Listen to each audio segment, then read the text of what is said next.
عزیز دوستو، بزرگوں اور بھائیوں، کچھ چیزیں ایسی ہیں جن کا قرآن مجید نے بارہا تذکرہ فرمایا۔ قرآن پاک کسی چیز کا ایک بات بھی ذکر کر دے تو وہ چیز ہمارے لیے دستور حیات اور منشور زندگی بن جاتی ہے۔ لیکن اگر اللہ تبارک و تعالیٰ کسی چیز کا بار بار تذکرہ فرمائے تو معنی یہ ہے کہ اس کی ہمیں بہت ہی زیادہ ضرورت ہے۔ ان چیزوں میں سے ایک چیز صبر ہے۔ قرآن پاک نے 100 سے زیادہ مرتبہ صبر کا تذکرہ فرمایا۔ اتنی بڑی بات کو سمجھیے گا کہ 100 سے زیادہ مرتبہ قرآن پاک نے تذکرہ کیا ہے صبر کا، اور مختلف انداز میں۔ کہیں فرمایا کہ وَبَشِّرِ الصَّابِرِينَ، اے محبوب صبر کرنے والوں کو خوشخبری سنا دیجیے۔ کہیں فرمایا ان اللہ مع الصابرین، بے شک اللہ صبر کرنے والوں کے ساتھ۔ تو مختلف انداز میں، مختلف طریقوں سے اللہ تعالیٰ نے صبر کا تذکرہ فرمایا۔ سوسائٹی کے اندر، معاشرے کے اندر اور مسلمانوں کے اخلاقی رویوں کے اندر اگر صبر کو داخل کر لیا جائے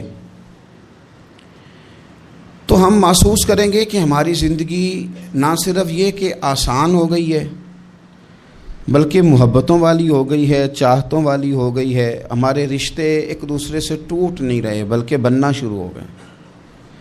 تھوڑا سا صبر بہت ساری چیزوں کو ٹوٹنے سے بچا لیتا ہے۔ قرآن مجید کی جو آیت کریمہ میں نے تلاوت کی، یہ سورہ آل عمران کی آخری آیت ہے۔ اللہ تعالیٰ نے فرمایا یا ایھا الذین آمنوا اصبروا وصابروا، اے ایمان والو صبر کرو، صابر بنو۔ اے ایمان والو صبر کرو اور صابر بنو۔ کیا مطلب؟ پہلے صبر کا مطلب یہ ہے کہ اگر تمہیں کوئی ذاتی تکلیف پہنچے تو اس پر صبر کرو۔ وصابروا، اس کا معنی یہ ہے کہ اگر دشمن کے مقابلے میں کسی اور کی طرف سے کوئی تکلیف آئے تو اس پر بھی صبر کرو۔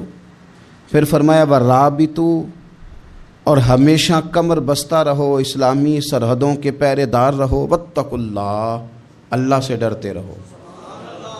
لعلکم تفلحون، اس امید پر کہ اللہ تمہیں کامیابی عطا فرما دے، تم فلاح پا جاؤ۔ یا ایھا الذین آمنوا اصبروا وصابروا، اے ایمان والو صبر کرو اور صابر بنو۔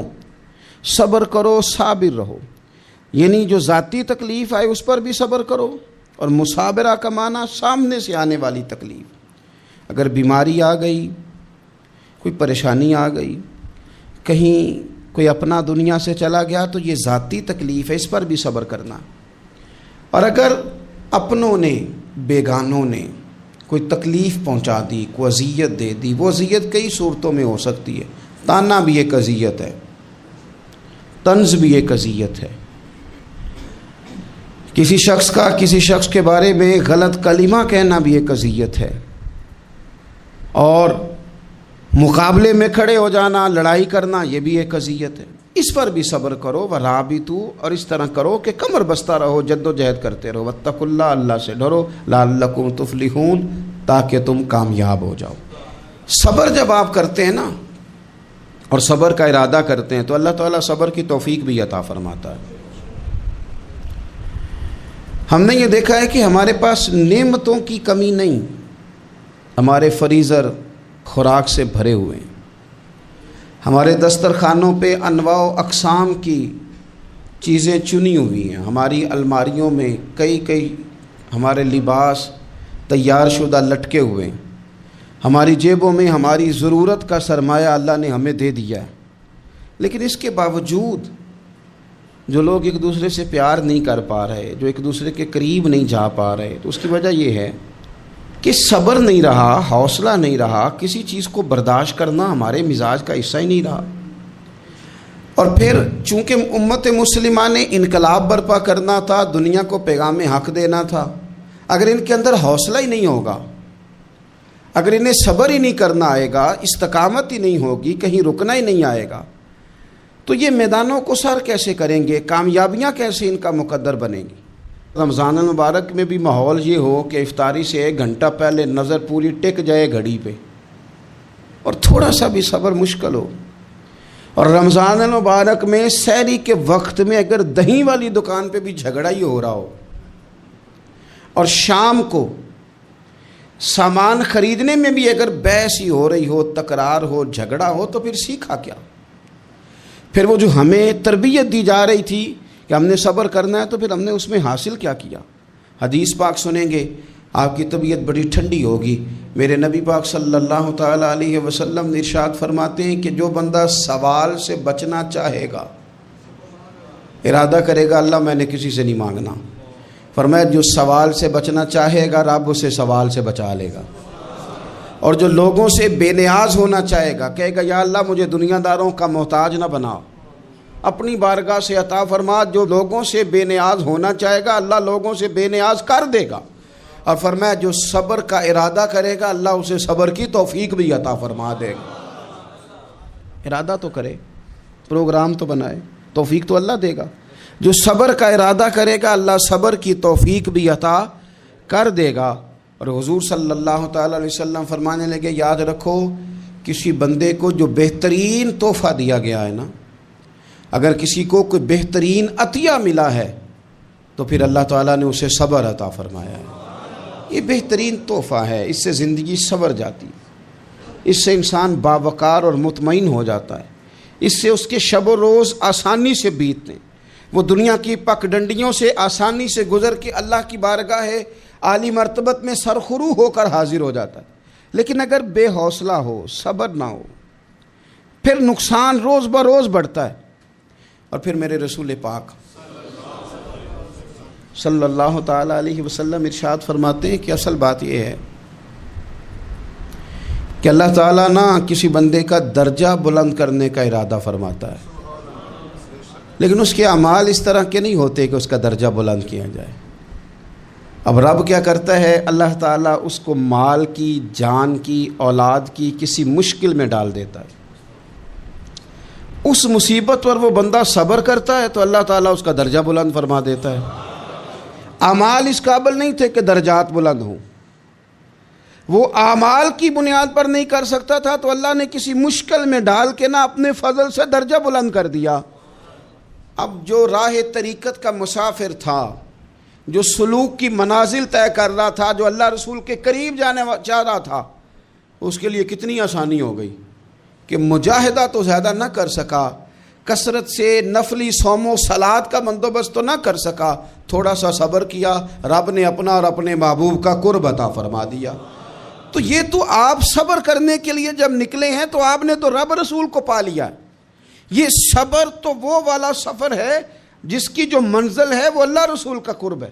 تو ہم لوگ تھوڑی تھوڑی باتوں میں حوصلہ ہار جاتے ہیں، صبر چھوڑ جاتے ہیں، پریشانی بڑھ جاتی ہے، پتہ نہیں ایسے محسوس ہوتا ہے کہ جیسے یہی بندہ دنیا کا سب سے دکھی بندہ ہے۔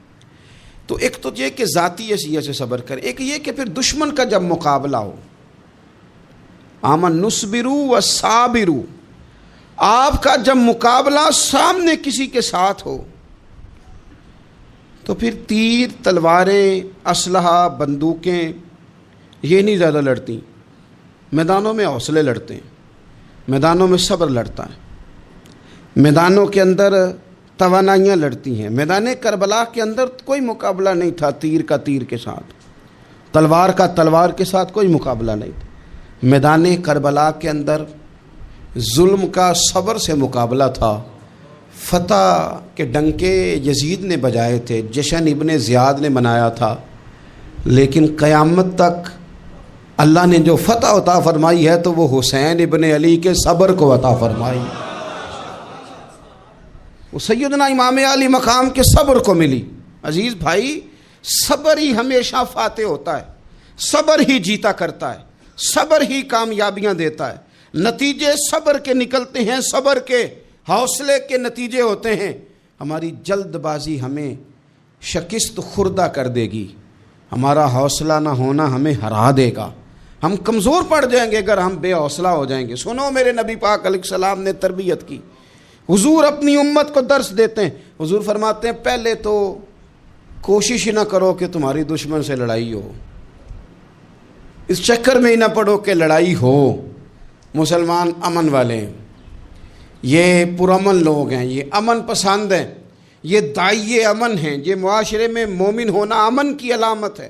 فرمایا پہلے تو یہ پروگرام ہی نہ بناؤ کہ تمہاری لڑائی ہو، اور فرمایا پھر اگر ہو جائے نا تو پھر صبر کے ساتھ مقابلہ کرو، پھر ڈٹ کے مقابلہ کرو، اور پھر یاد رکھو کہ یہ جو جنت ہے یہ تلواروں کے سائے میں ہے، جنت تلواروں کے سائے میں تمہیں ملے گی۔ پھر ڈٹنا سیکھو۔ پہلے تو بات یہ کہ تم یہ ارادہ ہی نہ کرو لڑائی، اور اگر کبھی ہو جائے وہ لوگوں کو بتاؤ کہ ہیں ہم پرامن لوگ، پر دین کے لیے کھڑا ہونا ہو تو پھر ہم سے زیادہ کسی کو کھڑا بھی نہیں ہونا آتا، پھر ہم سے زیادہ کسی کے پاس طاقت بھی نہیں۔ حضرت مولا علی شیر خدا رضی اللہ تعالیٰ عنہ کے زمانے میں کفر کے ساتھ ایک جنگ ہو رہی تھی، تو کافروں نے نا جاسوس بھیجے کہ یار پتہ تو کرو مسلمانوں کی تیاری کس طرح کی ہے۔ تو جاسوس واپس جا کے کہنے لگا سمجھ کوئی نہیں آئی ان کی، وہ تو راہب قسم کے لوگ ہیں، صوفی قسم کے لوگ ہیں، وہ تو کٹے ہوئے ہیں دنیا سے، مسلوں پہ بیٹھ جاتے ہیں، رات کو تو لگتا ہے دنیا سے تعلق ہی کوئی نہیں، لیکن سویرے اٹھ کے میدان میں تلوار لے کے نکلتے ہیں تو لگتا ہے ان سے بڑا مجاہد ہی کوئی نہیں۔ یہ عجیب لوگ ہیں کہ رات کو مسلح پہ بیٹھے ہیں تو لگتا ہے کٹ گئے دنیا، یہ صوفی لوگ ہیں، درویش ہیں۔ یہی مسلمان کی شان ہے، ہو ہلکا یاراں تو برے شم کی طرح نرم، رزم حق و باطل ہو تو فولاد ہے مومن، ادھر آ ستمگر ہنر آزمائے تو تیر آزما، ہم جگر آزمائے، ہم تجھے اپنا حوصلہ بتاتے ہیں کتنا، دیکھ ہمارے حوصلے سے ٹکرا کے دیکھ یہ کتنا طاقتور اور مضبوط ہے۔ تو عزیز بھائی، اگر زندگی میں آپ کو صبر کرنا آ گیا، میں بڑے دنوں سے یہ عنوانات بیان کر رہا ہوں، اور آج تو خصوصی طور پر رمضان شریف کے اس جمعے میں اپیل کرنا چاہتا ہوں آپ سے کہ کمزور باتیں کرنی چھوڑ دیں، مایوسی کے جملے اپنی زندگی سے نکال دیں۔ ہم مسلمان ہیں، آپ بیمار ہو گئے ہیں تو یہ بھی خدا کا فضل ہے، گناہ معاف ہوں گے۔ اگر اللہ تعالیٰ نے فقیر بنا دیا، غریبی آ گئی ہے تو یہ بھی فضل ہے، امیروں سے پہلے جنت میں جائیں گے۔ اگر اللہ تبارک و تعالیٰ نے کسی جگہ آپ کو مکان نہیں دیا اور دوسرے کو دے دیا ہے تو آپ وہ لوگ ہیں جو عظیم سنت ادا کر رہے ہیں سیدنا بلال حبشی کی۔ اگر کسی جگہ کوئی کمزوری آ گئی ہے، کوئی پیچھے رہ گئے ہیں تو یہ خدا کا فضل ہے۔ اللہ تعالیٰ نے چاہا ہمارے لیے جو فیصلہ تو ہم اس پہ راضی ہیں، لیکن اپنی زندگی میں اور شکوے اتنے بڑھا لیے ہم نے، اتنے بڑھا لیے کہ لوگوں سے شکوے کرتے کرتے رب رسول سے بھی شروع کر دیے۔ غلام بھی کبھی شکوہ کرتا ہے، آقا کا بھی شکوہ ہوتا ہے، بندہ بھی کبھی شکوہ کرتا ہے، رب کا بھی شکوہ ہوتا ہے، یہ بھی کبھی ہوتا ہے۔ آپ نہ مانے پر یہ شکوہ ہے کہ میں بڑے ڈاکٹروں کے پاس گیا ہوں آرام نہیں آیا، نہ مانے پر یہ شکوہ ہے میں نے کبھی کسی کو ستایا تو نہیں پر میرے حالات نہیں ٹھیک ہوتے۔ آپ نہ مانے پر یہ شکوہ ہے کہ فلانے کے پاس دولت زیادہ ہے، اس نے پتہ نہیں وہ آگے نکل گیا اور میں پیچھے رہ گیا، نہ مانے پر یہ شکوہ ہے۔ کس سے کر رہے ہو؟ رب رسول سے؟ او آس بولے تے دی مہربانی اساں تے لاڈ ہی لڈاونے نے۔ کس سے شکوہ کر رہے ہو؟ خدا کے بندو، غلام غلامی کرتے ہیں، شکوے کرتے ہیں کوئی؟ حضرت ام سلمہ رضی اللہ تعالیٰ عنہ، شوہر کا نام ہے ابو سلمہ، بیٹے کا نام ہے سلمہ، کہتی ہیں میں، میرا شوہر، میرا بیٹا، تینوں، چھوٹا بیٹا میرا، ہم نکلے مکہ مکرمہ سے مدینہ طیبہ جانے کے لیے۔ ایک کی بیٹا ہے، خاندان جمع ہے، شوہر کی گود میں بیٹا، اونٹ کے پیچھے میں۔ فرماتی ہیں مدینے کی سرحد آ گئی تو میرے میکے والے آ گئے، کہنے لگے ابو سلمہ نہیں لے جانے دیں گے مدینے اپنی بیٹی کو۔ میں نے کہا میں مسلمان ہوں، میں تو اپنے شوہر کے ساتھ مدینے جاؤں گی۔ انہوں نے کہا نہیں جا سکتے، تو نے جانا ہے تو جا، ہماری بیٹی نہیں جائے گی۔ زبردستی مجھ سے انہوں نے مجھے میرے شوہر سے الگ کیا۔ کہتی ہیں پھر میرے شوہر کے قبیلے والے آ گئے، وہ کہنے لگے اگر تم اپنی بیٹی کو نہیں نہ جانے دیتے تو یہ جو ہمارا پوتا ہے یہ ہماری نسل ہے، تمہارا نہیں، اسے ہم نہیں جانے دیں گے۔ وہ بچہ اپنی طرف کھینچتے تھے، میں اپنی طرف کھینچتی تھی، مدینے کی سرحد پہ۔ یہ جھگڑا زمین کے لیے نہیں ہو رہا، مکان کے لیے نہیں ہو رہا، حضور کے مدینے جانے کے لیے ہو رہا، حضور کے مدینے جانے کے لیے ہو رہا، مدینے جانے کے لیے ہو رہا۔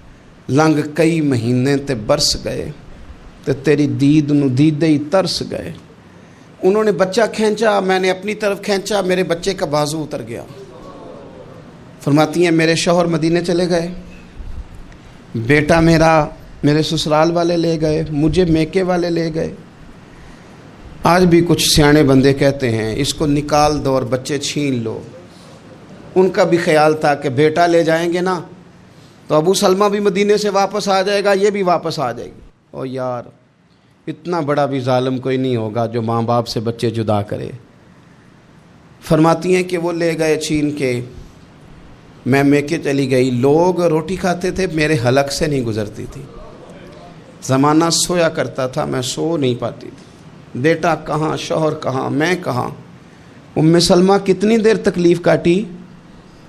جناب ام سلمہ کہنے لگی لوگوں 1-2 دن نہیں، پورا سال بیت گیا، پورا سال، پر جے سونا ہی میرے دکھ وچ راضی، جے سونا ہی مارو مارو مینوں مار مکاؤ، میں کوئی عذر نہ پیش لے آواں، او جے سونا ہی میرے دکھ وچ راضی، پھر سکھ نو چلے ڈاواں۔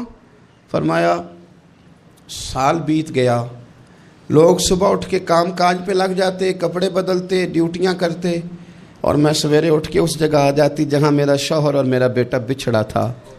میں سارا دن روتی، آہوزاری کرتی، حضور کے مدینے کی طرف منہ کر کے میں تڑپتی۔ سال بیت گیا، سال، ایک ہفتہ نہیں نکلتا بچوں کے بغیر۔ بڑے بڑے سیانے لوگ پردیس جاتے ہیں تو بچوں کی فوٹو دیکھ دیکھ کے روتے ہیں، لیکن کہتی ہے ماں تھی، بیٹا بچھڑا اور پھر بیٹا بیمار ہو اور ماں سے جدا ہو، کتنی تکلیف کا منظر ہے۔ آپ فرماتی ہیں کہ 1 سال بیت گیا اور میں نے کسی کی منت نہیں کی، میں نے کوئی شکوہ نہیں کیا، اس لیے کہ جس حال میں رب و رسول رکھیں۔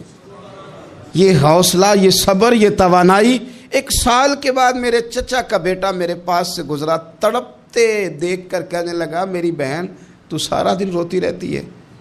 تو میں نے کہا بھائی تمہیں کیا بتاؤں، اس کا شوہر چلا جائے، بیٹا جدا ہو جائے، وہ کیا کرے گی؟ فرماتے اس نے جا کے میرے باپ سے، اپنے والد سے، میرے خاندان والوں سے کہا اس کی سزا کب ختم ہوگی؟ اس غریبنی کا قصور یہ ہے کہ یہ مدینے والے کا کلمہ پڑھتی ہے، اس کی غلطی یہ ہے کہ یہ مسلمان ہو گئی ہے، دین حق قبول کر لیا ہے، کیوں نہیں تم خیال کرتے؟ کہتے ان کے دل نرم ہوئے، وہ رضامند ہوئے مجھے مدینے جانے پہ۔ پھر اس نے کوشش کی میرے سسرال پیغام بھیجے، کب بس کرو، اور بچہ تو چڑیا کا جدا ہو جائے تو وہ تڑپا کرتی ہے، اور تم نے ایک جیتی جاگتی ماں کا بیٹا جدا کیا ہے۔ وہ بھی نرم ہوئے، رب نے اسباب بنائے، میرا بیٹا مجھے ملا۔ کہنے لگے تو رہ جا، میں نے کہا نہیں، تم مسلمان نہیں ہو، تمہیں پتہ نہیں نا، میں یہاں نہیں رہ سکتی، مجھے مدینے ہی جانا ہے۔ اکیلی اتنا سفر، جنگلوں کا رستہ، پہاڑی رستہ طے کر لو گی؟ میں نے کہا میں کر لوں گی۔ جنوں ویکھ کے ٹھر دیاں اکھیاں نے تے جنوں ویکھ کے ٹھر دا سینہ ہے، ربا تیری ساری خدائی چ ایک کی تے شہر مدینہ ہے۔ کہتی میں اونٹ پہ بیٹھی، بیٹا میں نے گود میں بٹھا لیا، میں سفر کرنے لگی، پر دل میں کھٹکا تھا کہ اتنا لمبا سفر، بیٹا چھوٹا ہے، کیسے کروں گی؟ کہتے مجھے عثمان بن طلحہ مل گئے، کہنے لگے کہاں جا رہی ہو بہن؟ میں نے کہا مدینے۔ کہنے لگے اکیلے جاؤ گی؟ میں نے کہا جانا تو ہے نا، کوئی ساتھ چلے نہ چلے پر شہر رسول تو جانا ہے نا۔ آپ فرماتی ہیں میں نے عثمان بن طلحہ سے نیک بندہ کوئی نہیں دیکھا، میرے اونٹ کی لگام تھام لی۔ جب مجھے اونٹ پہ بٹھاتے تھے نا، اونٹ بٹھا کے چلے جاتے تھے، میں بیٹھ جاتی تھی تو آ کے لگام تھامتے تھے۔ جب کہیں مجھے اتارتے تھے تو اونٹ بٹھا کے چلے جاتے تھے، میں اتر جاتی تھی تو اونٹ کو باندھتے تھے۔ سونا ہوتا تھا تو اونٹ بٹھا دیتے، میں اتر جاتی، وہ دور جا کے لیٹ جاتے۔ فرماتی تھی پھر میرے لیے میرے رب نے اسباب پیدا کیے اور میں مدینہ پہنچی، میں شوہر سے ملی، اور لوگوں میرے نصیب دیکھو، میں رہنے کہاں لگی؟ حضور کے مدینے میں، شہر رسول میں، شہر رہ پائے نظر ہوش میں آ، یہ کوہ نبی ہے، میں حضور کے حرم کی زمین اور قدم رکھ کے چلنا۔ ارے سر کا موقع ہے او جانے والے، مدینے کے خطے خدا تجھ کو رکھے، غریبوں فقیروں کے ٹھہرانے والے۔ کہتی ہے میں وہاں بسنے لگی۔ آپ فرماتی ہیں مسلمانوں شاید مجھ سے زیادہ تکلیف کسی نے نہ سہی ہو، پر دیکھو 1 سال پورا میں تکلیف میں رہی، اور جب میرا صبر سال کو پہنچا، صبر کی عمر 1 سال ہوئی، تو پھر رب نے بندوبست کیا، پھر میرے گھر والے بھی نرم ہو گئے, سسرال والے بھی نرم ہو گئے, رب نے میرے آنے جانے کے لیے ایک بندے کا بندوبست بھی فرما دیا, پھر میرا شوہر تک بھی میں پہنچ گئی, مجھے مدینہ الرسول بھی نصیب ہوا. 1 سال میں نے صبر کیا تھا, رب نے مجھے مستقل مدینے کا ٹھکانہ عطا فرما دیا. لیکن جو بندہ صبر ہی نہ کر پائے, جو صبر ہی نہ, جو کہ جی بڑی دور سے آیا ہوں, بڑی دیر ہو گئی, بڑا ٹائم ہو گیا, کب جا کے مسئلہ حل ہوگا, وہ جو آپ نے بتایا تھا وہ تعویذ کب اثر کرے گا, وہ دعا کب قبول ہوگی, وہ فلانا معاملہ کب, بھئی یہ ڈیٹ تو آپ کو رب رسول ہی دے سکتے ہیں. بندہ تو کوئی اطلاع ہی دے گا, پیغام ہی دے گا, دعا ہی کرے گا. اگر زندگی میں حوصلہ ہی نہیں ہوگا, اگر آپ کو یہ قرار ہی نہیں آئے گا, ٹھہرنا ہی نہیں آئے گا کسی میدان میں. دیکھیں کچھ ایسی اذیتیں ہوتی ہیں جو اذیت ناک ہوتی ہیں, لیکن اگر غلامی میں آ جائے نا آپ, تو وہ اذیت ناک نہیں ہوتی, اس چبھن میں مزہ آنے لگتا ہے. کئی درد بھی مزیدار ہوتے ہیں, کئی درد بھی, کبھی زخم ٹھیک ہونے پہ آ جائے نا تو اسے چھیڑو تو مزہ آتا ہے, اس لیے کہ کچھ درد بھی مزیدار ہوتے ہیں. آتش سے کسی نے کہا تو روتا بڑا ہے, اس نے کہا محبوب کی یاد میں تڑپتا ہوں, ابھی تو ایک دل ہے, میرے تو خواہش تھی کبھی 2 ہوتے نا تو صحیح کر کے تڑپتا. رب نے دل ایک بنایا, کہتا وہ مزہ دیا ہے تڑپ نے, کہ میری آرزو ہے یا رب میرے دونوں پہلوؤں میں دل بے قرار ہوتا. درد میں بھی مزہ ہے, پر شرط یہ ہے کہ لوگ درد میں بھی جینا سیکھیں. ہم نہ آرام میں جینا چاہتے ہیں, پنکھے کے نیچے جینا چاہتے ہیں. کاش کہ ہمیں صحرا میں بھی نیند کا مزہ لینے کا طریقہ آئے, پھر زندگی کے سارے راستے آسان ہیں, پھر اقرار بھی مشکل نہیں. لیکن چونکہ حوصلہ نہیں, صبر نہیں, وہ والا قرار نہیں جو ایک مسلمان سے رب رسول کا مطالبہ ہے. حدیبیہ کے موقع پہ نا نبی پاک صلی اللہ علیہ وسلم نے جو شرطیں کافروں کے ساتھ طے کی تھی نا, حضور نے نور بصیرت سے کی تھی نا, تو انہی شرطوں نے پھر فتح کے باب کھول دیے. ان فتحنا لک فتحا مبینا. ایک شرط یہ تھی کہ اگر کوئی مسلمان مدینے سے مکے آئے گا تو مکے والے واپس نہیں کریں گے, رکھ لیں گے. پھر غور کریں, کوئی مسلمان اگر مدینے سے مکے آئے گا تو مکے والے واپس نہیں کریں گے, اور اگر کوئی بندہ مسلمان اپنے آقا کی مرضی کے بغیر مسلمان ہو جائے اور وہاں سے وہ مدینے آئے گا تو حضور پناہ نہیں دیں گے. تو میرے بھائی, محبوب کی طرف سے آنے والا نہ صرف سوکھ ہی نہیں قبول کرنا چاہیے, دکھ بھی قبول کرنا چاہیے, دکھ بھی قبول کرنا چاہیے. ہمارا یہ مسئلہ ہے کہ ہم نہ میٹھی میٹھی کے قائل ہیں, کڑوی کڑوی کے قائل نہیں. اگر وہ کبھی دکھ دے نا تو محبوب کا دکھ بھی سکھ سمجھ کے قبول کرو. ہاں اس کی طرف سے کانٹا ہے کبھی تو اسے پھول سمجھ کے قبول کرو, وہ چبھے گا نہیں, انشاءاللہ مزہ ہی دے گا, وہ قبول تو کرو نا. تو اب حضرت ابو بصیر رضی اللہ تعالیٰ عنہ ایک صحابی تھے, ایک تو حضرت ابو جندل رضی اللہ تعالیٰ عنہ تھے نا, تو وہ تو حدیبیہ میں آ گئے. حضور مجھے لے جائیں, تو نبی پاک نے فرمایا میں نے وعدہ کر لیا ہے, ان کو بھی حضور نے واپس بھیج دیا. اور یہ بیچارے نا اپنے آقا کی جیل توڑ کے مکے سے بھاگ کے مدینے آئے. یا رسول اللہ مجھے قبول کر لے, میں بھاگ آیا ہوں, وہ بڑا ظلم کرتے ہیں, مارتے ہیں, تکلیف دیتے ہیں. وہ آئے تو ادھر سے نا اس کے مالک نے 1-2 بندے بھی بھیج دیے رکا دے کے, کہ یا رسول اللہ آپ کا تو وعدہ تھا کہ آپ بندہ رکھیں گے نہیں. یہ آئے اور رکا بھی آ گیا. اب ذرا منظر کو سمجھیں. ہمارا تو یہ مسئلہ ہے کہ کہتے ہیں کہ میری 99 باتیں مانی ہیں, ایک نہیں مانی, لہذا میرا تعلق ہی کوئی نہیں. لیکن یہاں کیا کیفیت ہے, بندہ رو رہا ہے, تڑپ رہا ہے, حضور میں مار سے بچتا ہوا آیا ہوں, جیل توڑ کے آیا ہوں, مجھے قبول کر لیں. ادھر رکا آ گیا کہ آپ کا وعدہ تھا رکھیں گے نہیں. اب یہ کتنا مشکل مسئلہ ہے. لیکن رسول پاک علیہ الصلاۃ والسلام نے فرمایا ابو بصیر میں نے وعدہ کیا یار تجھے واپس جانا پڑے گا. ہوئے ہوئے ہوئے. لوگ تو کہتے ہیں نا کہ وہ پیر صاحب نے کہا تھا تو میرا کام نہیں ہوا, لہذا میری بیعت ہی گئی, چھٹی ہو گئی. ماحول ہی بڑا عجیب ہے. حضور نے فرمایا واپس جا, لیکن جے کر یار دے نام دا ملے مینا, پھر انہوں چولی پا لئیے مینے نو پنجے سٹیے نا. جے کر یار دے نام دا, سامنے والے نے تانا سمجھ کے دیا تھا, پر یار کے نام کا تھا نا. اس نے کہا لا صحیح, سونے کے نام کا ہے نا, تانا ہوا تو کیا ہوا. جے کر یار دے نام دا ملے مینا, انہوں چولی پا لئیے پنجے سٹیے نا. تے جے کر یار دے نام دی ملے سولی، پھر جھوٹا جھوٹ لئیے تے پیچھے ہٹیے نہ، جھوٹا جھوٹ لئیے۔ اب لکھنے والے کا بھی اپنا انداز ہے نا، کہتے ہیں یہ بھی میرے لیے جھولا ہی ہے، یہ بھی آرام کی جگہ ہی ہے، جھوٹا جھوٹ لئیے تے پیچھے ہٹیے نہ۔ حضرت ابو بصیر رضی اللہ تعالیٰ عنہ سے حضور نے فرمایا واپس جانا ہے، کہ سونے ٹھیک ہے، کوئی شکوہ نہیں، کوئی گلہ نہیں، یہ بھی میرے محبوب کا حکم ہی ہے۔ اور کیا بات ہے، میرے نبی وعدوں کے پکے ہیں، کیا بات ہے، حضور نے جو کہا کر کے دکھایا۔ کہتے ہیں میں واپس جا رہا تھا، ایک دو بندے ساتھ تھے، جب مدینے کی حد گزر گئی نا، حضور نے تو کہا تھا نا مدینے میں پناہ نہیں دینی، تو میں نے اس سے کہا یار تلوار بڑی سونی ہے، ذرا دکھانا۔ اس نے دکھائی تو ایک کی میں نے گردن کاٹ دی، دوسرا ویسے ہی بھاگ گیا، اور بھاگ کے حضور کے پاس آیا، جی اس نے تو مار دیا ہے۔ تو سرکار فرمانے لگے میں نے تو وعدہ پورا کیا تھا نا، تم سے نہیں سنبھالا گیا تو معاملہ تمہارا ہے۔ اب حضرت ابو بصیر رضی اللہ تعالیٰ عنہ واپس آئے، عرض کی حضور اب میرے لیے کیا حکم ہے؟ حضور نے فرمایا میاں حکم وہی ہے، مدینے میں ہم نہیں رکھ سکتے، تم مدینے میں صحابہ تھے نا، حضور کی باتوں سے خوشبو لیتے تھے، مدینے میں نہیں رکھ سکتے۔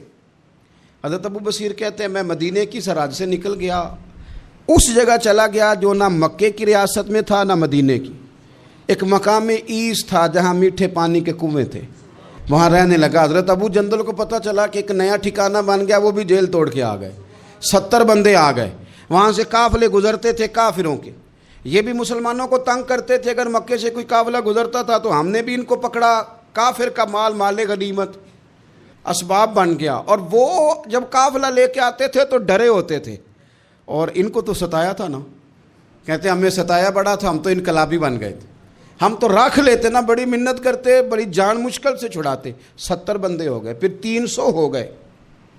تب وہ بصیر کہتے ہیں دنیا مدینے جاتی تھی لیکن ہم تڑپتے تھے، ہم تڑپتے تھے، روت لنگ گئی ہے پھر باہر آندی تے اج چٹھیاں مدینے آئیاں نہیں، ہم تڑپتے تھے کہ یار کوئی موقع ملے، روز رات کو روتے تڑپتے۔ 300 انقلابیوں کا جتھا صبر سے بیٹھا ہے مدینے کی سرحد پہ، اندر آنے کی اجازت نہیں، پر غلامی میں روز اضافہ ہو رہا ہے۔ صبر دیکھو، غلامی میں روز اضافہ ہوتا ہے۔ تنگ آ گئے کافر، پہلے بڑی ڈینگیں مارتے تھے کہ دیکھو ہم نے کیسی شرط منوائی ہے، کیسی شرط منوائی ہے کہ ان کا بندہ آئے گا تو ہم واپس نہیں کریں گے، ہمارا جائے گا تو انہیں کرنا پڑے گا۔ پھر اتنے تنگ آئے کہ خود آ کے کہنے لگے حضور مہربانی کریں، یہ شرط تو ختم کرے نا، اور ان 300 کو تو مدینے بلائیں، مہربانی فرمائیں۔ حضور بڑے خوش ہوئے، آج غلاموں کے نام پیغام لکھا، غلاموں کے نام پیغام لکھا، چٹھی لکھی حضور نے۔ چٹھی کس چیز کی لکھی؟ آ جاؤ یار مدینے آ جاؤ، چٹھی آئی مدینے آنے کے لیے۔ حضرت ابو بصیر کے نام چٹھی گئی، آ جا یار مدینے، آ جا تیرے نام پیغام سب لائی ہے سرکار نبی سے، اور آیا ہے بلاوا مجھے دربار نبی سے۔ پیغام آیا۔ حضرت ابو بصیر اتنے بیمار تھے کہ نزع کا عالم تھا، لیکن اس عالم میں بھی انتظار تھا۔ اس آخری ویلے اکھیاں میریاں رات تکنائے تیرا تے سجنا کچھ بھی نہیں جانا، یہ پا جاویں ایک پھیرا تے سر میرے تے آن کھلویں تے پھر پردہ رہ جائی میرا، سوکھا نکلے صاحب ظہوری یہ ویخ لوے مکھ تیرا۔ حضرت ابو بصیر کو نہ وہ رکا گیا، حضور کی چٹھی گئی تو یوں چٹھی پڑی، حضور نے فرمایا آ جا نا، رستہ کھل گیا ہے، تو آ جا، کھل گیا رستہ۔ دعا فرماؤ مدینے کے رستے کھل جائیں، کرو نا یار دعا مدینے کے رستے کھل جائیں۔ کچھ ایسے ہیں جنہوں نے سارے دکھ سنانے ہی مدینے جا کے ہوتے، کچھ لوگ ایسے ہیں جن کے دل اور کلیجے پھٹنے کو آ گئے، دعا کرو رستے کھل جائیں۔ حضور نے فرمایا آ جا تیرا راہ کھل گیا۔ حضرت ابو جندل کہتے ہیں میں سرانے کھڑا تھا، حضرت ابو بصیر کے خط پڑھا، مسکرائے، اشارے سے کہنے لگے کہ دیکھ میرے نبی کا خط ہے، حضور کی چٹھی میرے نام آئی ہے، پڑھنا۔ کہ میں نے بھی پڑھی، پہلے روئے پھر کلمہ پڑھا، پھر میرا ہاتھ تھاما، روح ہی پرواز کر گئی ہمیشہ کے لیے، ہمیشہ کے لیے۔ وہ ظاہری جسم کے ساتھ تو مدینے نہ پہنچے، پر قبر میں گئے تو مدینے والے کی زیارت نصیب ہو گئی، قبر میں حضور کی زیارت نصیب ہو گئی۔ قبر میں حضرت ابو جندل کہتا ہے میں نے جنازہ پڑھا اور اسی مقام پہ جہاں انہوں نے انتظار کیا تھا نا، وہ مقام میں انتظار ان کا مزار بنا، مزار کے ساتھ مسجد بنی، مسجد کا نام مسجد ابو بصیر رکھا گیا۔ انہوں نے اس انتظار میں جان دے دی پر صبر کیا، شکوہ نہیں کیا۔ یارو اتنی شکایتیں، اتنے شکوے۔ ایک بات میرا اور کرنے کو دل کر رہا ہے۔ ایک صحابی تھے حضرت عاصم بن ثابت رضی اللہ تعالیٰ عنہ، جنگ احد میں نا حضور کے ہاتھ پہ موت کی بیعت کی، جنگ احد میں بیعت کی، سونیا تیرے نام پہ مرنا، ڈٹ کے لڑے۔ سلافہ بن سعد کے 2 بیٹے بدر میں قتل کیے انہوں نے۔ اس نے قسم کھائی کہ معاذ اللہ میں ان کا سر منگا کے تو ان کی کھوپڑی میں شراب پیوں گی۔ سلافہ بن سعد نے یہ قسم کھائی کہ میرے 2 بیٹے قتل کیے ہیں، میں ان کی کھوپڑی میں شراب پیوں گی معاذ اللہ۔ ایک قبیلہ غزیل تھا، انہوں نے احد کے بعد حضور سے کہا کچھ قاری ہمیں دے دیں، ہم نے قرآن سیکھنا ہے۔ تو نبی پاک نے کچھ بندے بھیجے تو عاصم بن ثابت کو بھی بھیجا، لیکن انہوں نے دھوکہ کیا، وہاں جا کے ان کو گرفتار کر لیا۔ جب گرفتار کر کے مکے والوں کے ہاتھ بیچنے لگے تو حضرت عاصم بن ثابت نے تلوار نکال لی، فرمانے لگے میں کافر کا قیدی ہو کے جینے سے بہتر ہے شہادت کی موت مر جاؤں۔ کافروں کا قیدی لڑے اور فرمانے لگے میرے کمان میں تیر باقی ہے، میں لڑوں گا اور اتنا لڑوں گا کہ تمہیں پتہ چلے گا مجھے لڑنا آتا ہے۔ اور فرمایا میں صبر کروں گا اور صبر کر کے دکھاؤں گا، میں ڈٹوں گا اور تمہیں ڈٹ کے۔ اکیلا بندہ میدان میں ڈٹ گیا، اکیلا۔ جب تیر ختم ہو گئے تو پھر نیزہ نکال لیا۔ یہ بات آپ کو اس لیے سمجھا رہا ہوں کہ کچھ لوگ کہتے ہیں جی میں اکیلا کیا کروں، تو یہ آخر میں یاد رکھیں کہ صبر آپ نے کرنا ہے چاہے اکیلے بھی رہ جائیں، حوصلہ کرنا ہے چاہے اکیلے بھی رہ جائیں۔ اکیلے لڑے، تیر ختم ہو گئے تو نیزہ نکال لیا، خوب لڑے۔ اب اس نے قسم کھائی تھی کہ میں نے ان کی کھوپڑی پہ معاذ اللہ کھوپڑی منگانی ہے، سر منگانا ہے، اور یہ جو لے جا رہے تھے دھوکے کے ساتھ یہ بھی بیچنے لے جا رہے تھے۔ تو جب تھک گئے نا اور چاروں جانب سے جسم میں تیر پہ وسط ہو گئے تو دعا مانگی، اکیلا بندہ اور صبر کا مقام، دعا مانگی، کہا اے اللہ میں نے آخری دم تک تیرے دین کی حفاظت کی ہے، اب تو میرے جسم کی حفاظت کرنا۔ ان کے ہتھے نہ چڑھ جائے میرا جسم۔ حضرت عاصم بن ثابت رضی اللہ تعالیٰ عنہ شہید ہو گئے۔ کافر قریب گئے جسم پکڑنے کے لیے، گرفتار کرنے کے لیے، سر کاٹنے کے لیے، تو شہد کی مکھیاں آ گئیں، پورے جسم پہ قبضہ کر لیا۔ قریب جاتے تو مکھیاں لڑتی، کہنے لگے پیچھے ہٹ جاؤ، شام ہوگی نا توڑ جائیں گی، پھر ہم سر کاٹ لیں گے۔ شام تک چاروں جانے بیٹھے رہے، نہ کوئی ہوا آئی، نہ کوئی بادل برسا، نہ کوئی طوفان آیا۔ شام کو انہوں نے اٹھانا تھا، ایک ریلا آیا پانی کا اور جناب عاصم بن ثابت کی لاش مبارک کو بہا کے لے گیا۔ میرے رب نے اس میدان میں بھی یہ بتلایا کہ جو صبر کرے نا رب اس کے جسم کی بھی حفاظت فرمایا کرتا ہے، کہ جسموں تک کی آخری دم تک اللہ کی مدد ان کے سامنے حال رہتے۔ ربنا افرغ علینا صبرا وثبت اقدامنا فانصرنا علی القوم الکافرین۔ آخر دعوایا ان الحمد للہ رب العالمین۔ عشق سرکار سے دل جس نے سنوارا ہوگا، اس کی قسمت کا بلندی پہ ستارہ ہوگا، اس کی قسمت کا بلندی پہ ستارہ ہوگا۔ عشق سرکار سے دل